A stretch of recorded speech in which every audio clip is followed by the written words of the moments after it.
low sugar, low sodium, whole grain, low fat, dairy free.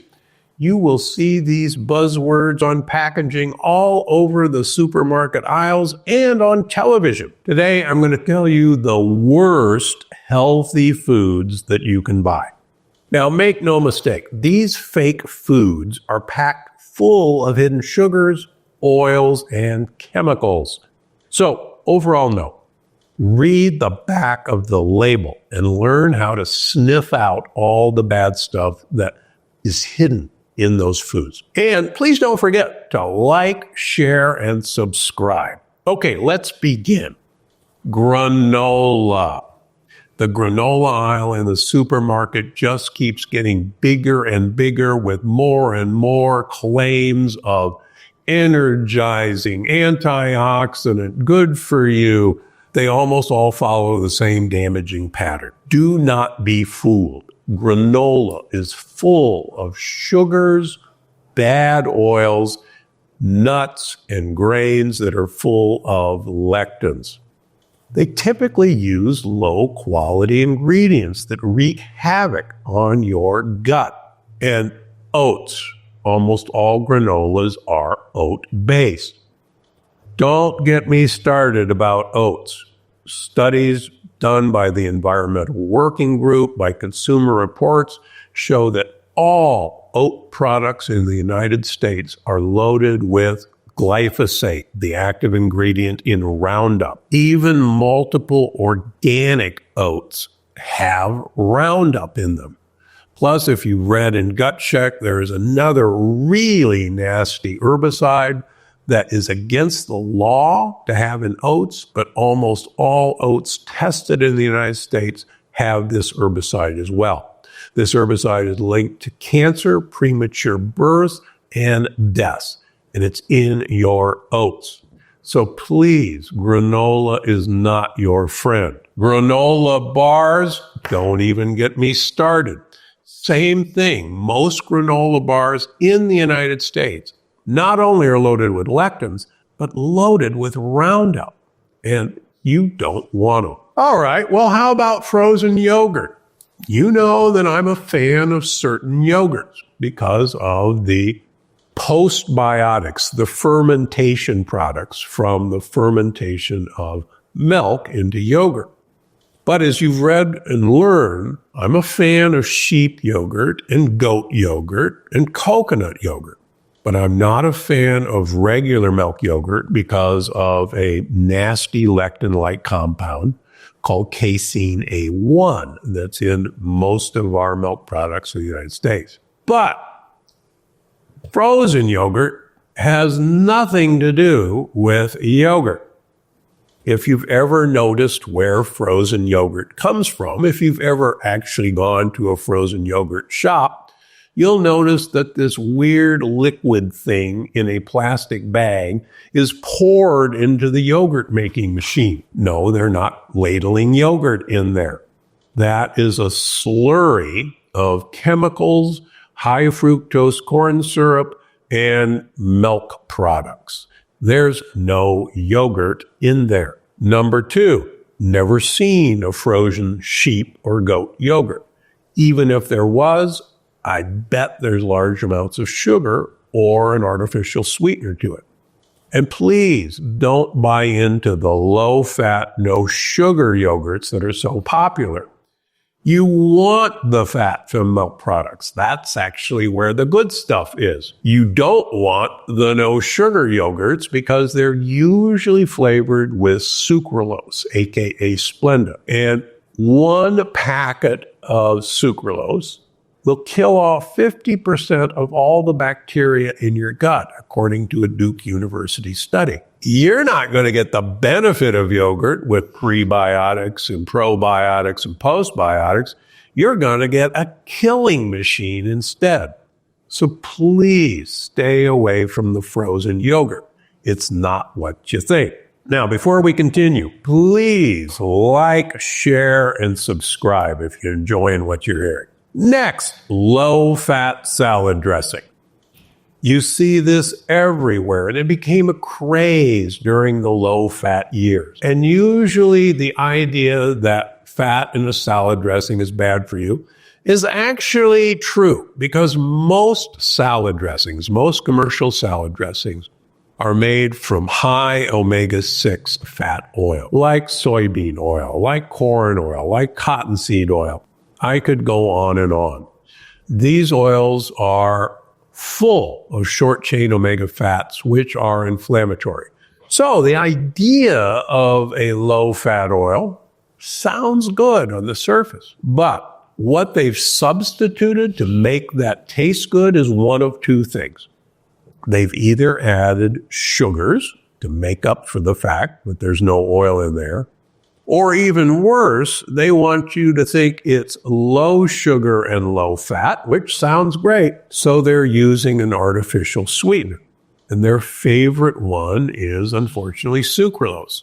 So once again, you're getting not what you're expecting. So what should you do? Yeah, they're convenient, but how convenient is it to take olive oil and vinegar and splash them on a salad? It takes all of 10 seconds. That's what salad dressing should be made of, and that's what you can do. In fact, some of my patients take little flasks of really good olive oil, like Gundry MD high polyphenol olive oil, and balsamic vinegar to the restaurant and use it at the restaurant. It's so easy. It's going to taste a whole lot better and be so much better for you. In general, avoid bottled salad dressings, but please stay away from the low-fat, low-sugar varieties. It's poison in a bottle. Trail mix. Costco. Love trail mix. I used to live on trail mix. Think about the ingredients in trail mix. Almost always there's peanuts. If you want a lectin bomb, peanuts are the way to go. Let me tell you a story actually from this week with one of my patients. My patient is very dedicated to the yes and no list of the plant paradox. And he has leaky gut. And we measure leaky gut with blood tests. And I saw him for his 3-month follow-up this week. And he's still got leaky gut. In fact, if anything, it's worse than when we started. And he was incredulous. He says, oh my gosh, I am so religious about this. I can't believe all this work. And I said, okay, I'll tell you what. There's something in your diet that's not right. Let's just review. Is there a typical day of eating? He says, oh yeah, I'm a fanatic about this. He says, I always start with a piece of gluten-free bread and I put organic peanut butter on it. And I went, huh? Number one, you can't have gluten-free bread because it's usually got brown rice or corn in it, which are lectins. But what the heck are you doing putting peanut butter on your bread? He says, well, peanuts are a nut. They're good for you. And I pulled out the list. I said, peanuts are the number one thing to avoid for lectins. He said, no wonder I'm not getting better. That's from this week, folks. So please, trail mix with peanuts are no-no. You know what's the other popular additive in trail mix? Cashews. Remember, cashews are not a nut. They are part of the poison ivy family. And if you think the idea of a healthy snack is eating poison ivy, then you enjoy your trail mix. Now, what else is in there? Usually dried fruits. And as you probably know, dried fruits are made even more delectable by adding more sugar to them. So you're taking a sugar bomb, which is a dried fruit, and increasing the sugar content. Finally, there's usually some form of low-quality chocolate. And it might be M&Ms. Even one little M&M in that handful of trail mix is enough to derail anything you're trying to achieve for health. And no, they're not going to give you energy. So please, avoid the trail mix. What are you supposed to do? Get yourself a packet of nuts. I personally like to use the in-the-shell pistachios. Why? Because opening the shell slows you down and you'll actually eat less. One of the worst things are these already shelled pistachios that you see. You can't help yourself. You will eat more than a handful, I guarantee you. On the other hand, raw walnuts are actually great for you, but you're not going to eat a whole lot of them because they're not all that tasty unless you pour a handful of salt on them. So get yourself some raw walnuts and you'll be much better off. And please stay away from the almonds. The peel in the almond has some of the worst lectins I've ever seen. And so many of my patients with autoimmune disease even react to the peeled almond. So stay away from those as well. Trail mix, no bueno. Wraps, like spinach wraps and tomato wraps. Now, as you know, a piece of bread has 4 teaspoons of sugar per slice. Yes, do the math, 4 teaspoons of sugar. I actually did the math for a patient last week, and they were shocked that their healthy sandwich had 8 teaspoons of sugar. A lot of people, because of this, said, well, bread isn't very healthy, but a wrap is very healthy.